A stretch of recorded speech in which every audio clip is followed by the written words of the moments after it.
Hello दोस्तों, स्वागत है आपका राजस्थान स्टडी हब में। और पहले तो आप सबका बहुत बड़ा वाला थैंक यू यार, पहली वाली वीडियो को इतना प्यार देने के लिए। एंड अपना चल रहा था फार्माकोलॉजी, और फार्माकोलॉजी में अपन कर रहे थे टर्मिनोलॉजी। ठीक है दोस्तों, अगर आप वीडियो पे नए और आपने पहली वाली वीडियो नहीं देखी है तो डिस्क्रिप्शन में लिंक है, आप जाके पहली वाली वीडियो देखो। उसके बाद में आपको समझ में आएगा कि आखिर चल क्या रहा है। तो चलिए टॉपिक पे आते हैं। इसके अंदर पहला आता है कि थेरापेटिक्स। थेरापेटिक्स का मतलब है थेरेपी प्लस यूटिक्स, यानी कि उपचार संबंधी। ठीक है दोस्तों, इसके अंदर क्या है, उपचार संबंधी अध्ययन किया जाता है। यानी थेरेपी प्लस यूटिक्स का मतलब होता है कि थेरेपी से संबंधित। इसके अंतर्गत चिकित्सा पद्धति या फिर उपचार संबंधी अध्ययन किया जाता है दोस्तों। ओके, इसके अंदर पहला जो आता है वो आता है एम्पीरियल थेरापेटिक्स, यानी कि एम्पीरियल का मतलब होता है दोस्तों एक्सपीरियंस। ठीक है, पहला तो ये कि एक्सपीरियंस, एम्पीरियल का मतलब क्या होता है, एक्सपीरियंस होता है। यानी एक्सपीरियंस के आधार पर किसी रोग या फिर पशु का इलाज करना क्या कहलाता है दोस्तों, एम्पीरियल थेरापेटिक्स कहलाता है। यानी सिर्फ अनुभव के आधार पर की जाने वाली चिकित्सा को क्या कहते हैं, एम्पीरियल थेरापेटिक्स कहते हैं। तो देखिए अगला देखते हैं। अगला है रेशनल या फिर फार्मा थेरापेटिक्स। इसका हिंदी में नाम होता है व्यवहारिक चिकित्सा बोलते हैं इसे, लेकिन मैं आपको बोलूँगा कि इंग्लिश वर्ड्स को ही ध्यान रखिए दोस्तों, क्योंकि इंग्लिश वर्ड्स ही आएंगे आपके एग्जाम में, हिंदी वर्ड्स नहीं आने वाले। मतलब आ भी जाएँ तो आप इसको प्रेफर इसी को करूँगा मैं। रेशनल ये आसान होते हैं दोस्तों, ठीक है, एक बार मुश्किल लगेंगे लेकिन आसान होते हैं। फार्मा या फिर रेशनल थेरापेटिक्स का मतलब होता है कि बीमारी की पैथोलॉजी व फार्मा सिद्धांतों के आधार पर की जाने वाली चिकित्सा।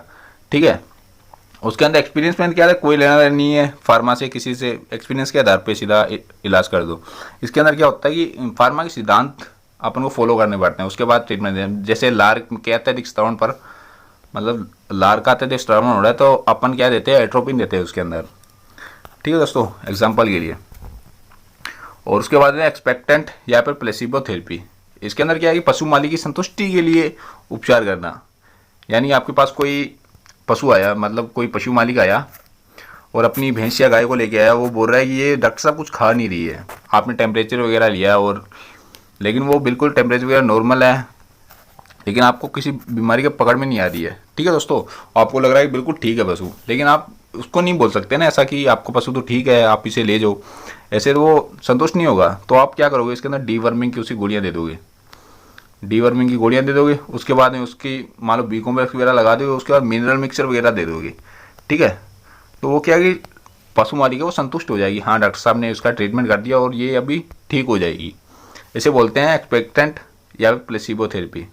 ओके दोस्तों, कुछ भी नहीं है यार, पशु मालिक की संतुष्टि के लिए उपचार करना, कुल मिला की बात ये है।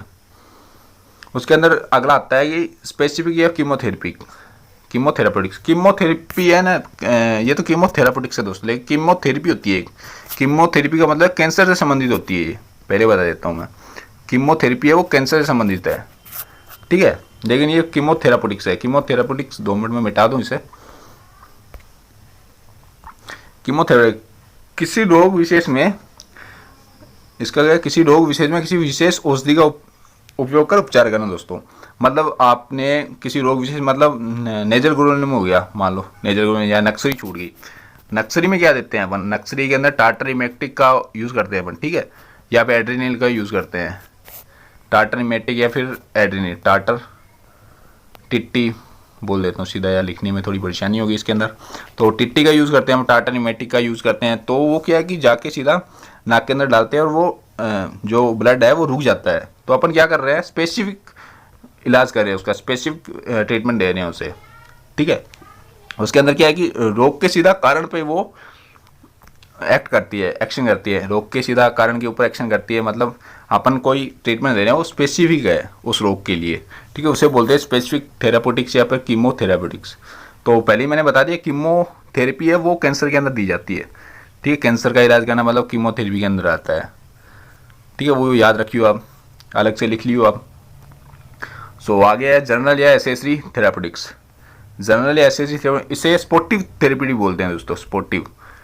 ठीक है, स्पोर्टिव थेरेपी बोलती है, सहायक चिकित्सा होती है जो बीमारी को जल्दी ठीक करने के लिए दी जाती है। सहायक चिकित्सा होती है वह बीमारी को जल्दी ठीक करने के लिए दी जाती है। मतलब अपन कोई थेरेपी दे रहे हैं किसी को, ठीक है, मान लो मेस्टाइटिस, एग्जाम्पल के लिए मास्टाइटिस के केस है उसके अंदर अपन थेरेपी दे दी, मतलब सेफ्रा वगैरह लगा दिया, पर उसके अंदर क्या करते हैं अपन कि उसको बोल देते हैं कि ठंडा पानी डालिए, उस पर गादी पे गर्म पानी डालियो। अपन बोलते हैं ना कि गर्म पानी डालिए, ठंडा पानी, मतलब अगर वो गर्म है तो ठंडा पानी डलवाते हैं और ठंडा है तो उस पर गर्म पानी डलवाते हैं गादी के ऊपर, अडर के ऊपर।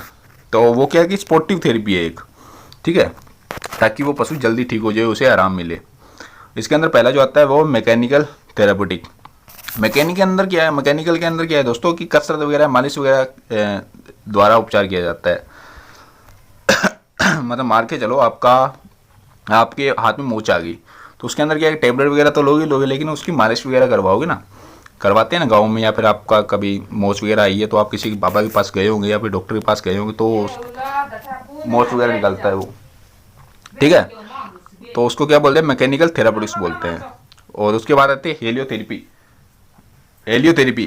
ठीक है, हेलियोथेरेपी के अंदर क्या करते हैं अपन कि चुंबक द्वारा इलाज करते हैं, यानी चुंबक से, यहाँ पे तो नहीं होता अपने, तो ये होता है फॉरेन में, यानी विदेशियों के अंदर ये फेमस है, फॉरेन में, ठीक है। तो इसके बाद आती है हाइड्रोथेरेपी। हाइड्रोथेरेपी के मतलब क्या होता है कि पानी का यूज़ करके उसका उपचार करना, मतलब बताया ना मैंने कि मेस्टाइटिस का अगर केस हो जाए या फिर मोच वगैरह आ जाए उसके अंदर, ठंडे है अगर वो स्थान तो उसके ऊपर ठंडा पानी डालते हैं, मतलब गर्म पानी डालते हैं, और अगर वो स्थान गर्म है तो वहाँ पे क्या डालते हैं, ठंडा पानी डालते हैं, ठीक है दोस्तों।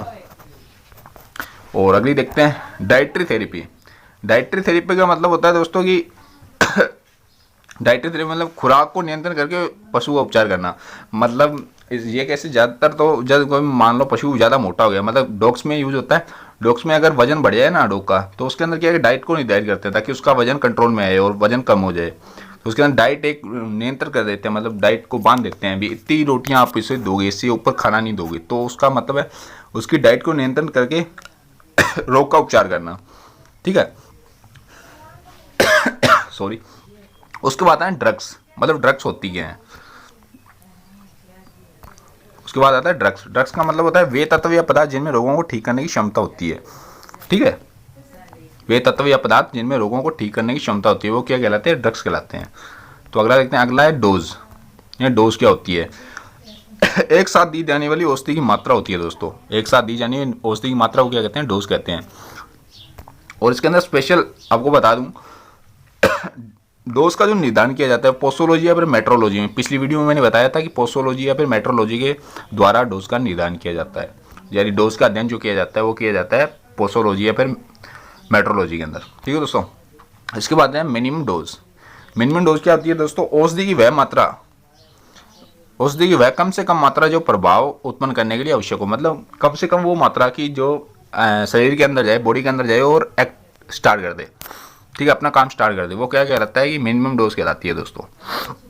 उसके बाद आता है कि मैक्सिमम डोज। मैक्सिमम डोज क्या होता है दोस्तों, औषधि की अधिकतम मात्रा जो शरीर पर नकारात्मक प्रभाव डालती है, मतलब अगर अपन ने कोई डोज दी है, मान लो ऑक्सी भी दी है ना, तो वो एक उसकी डोज निर्धारित होती है, अभी इतनी ही देनी है अपन, 10 या 15 ml देते हैं अपन ज़्यादातर, यानी अगर पशु बड़ा है तो उसके अंदर 20 ml दे देते हैं, लेकिन अपन ने ज़्यादा दे दी तो ये नहीं भी, मतलब नुकसान तो नहीं करेगी, लेकिन फिर भी क्या है कि उसके अंदर कुछ ना कुछ उसके अंदर साइड इफेक्ट पैदा होने स्टार्ट हो जाते हैं। ये ज़्यादातर उसके सल्फा केसेस में होता है दोस्तों। अगर रेगुलर अपन देते रहेंगे ना, मैक्सिमम डोज देते रहेंगे तो उसकी कार्य क्षमता वो खत्म हो जाएगी, मतलब उसके बाद में वो काम करना बंद कर देगी, उसे बोलते हैं मैक्सिमम डोज। उसके बाद आता है दोस्तों लिथल डोज। लिथल डोज का मतलब औषधि है मात्रा जो शरीर में विषैला प्रभाव उत्पन्न करती है। विषैला प्रभाव मतलब अपन ने दे दिया जाइलाजिन, ठीक है, जाइलाजिन अगर आपने ज़्यादा दे दिया दोस्तों, यानी लिथल डोज दे दी, तो उस पशु की मृत्यु हो जाती है। क्यों हो जाती है, सांस घुटने की वजह से, ठीक है, सांस नहीं ले पाता वो, पहले तो वो बेहोश है, उसके बाद में क्या है, सांस आना बंद हो जाता है उसे, यानी कि सांस नहीं ले पाता है, फेफड़े काम करना बंद कर देते हैं उसके, तो उसे बोलते हैं लिथल डोज। ओके दोस्तों, सो आई होप आपको ये वीडियो अच्छी लगी होगी। वीडियो अच्छी हो लाइक कर दियो, कमेंट कर दियो आपका अगर कोई क्वेश्चन हो, और अगली वीडियो में अपन करेंगे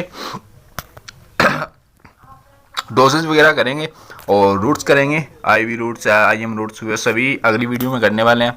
तो चैनल को सब्सक्राइब कर लियो यार, रेगुलर वीडियो आती रहेंगी। And thank you, good bye.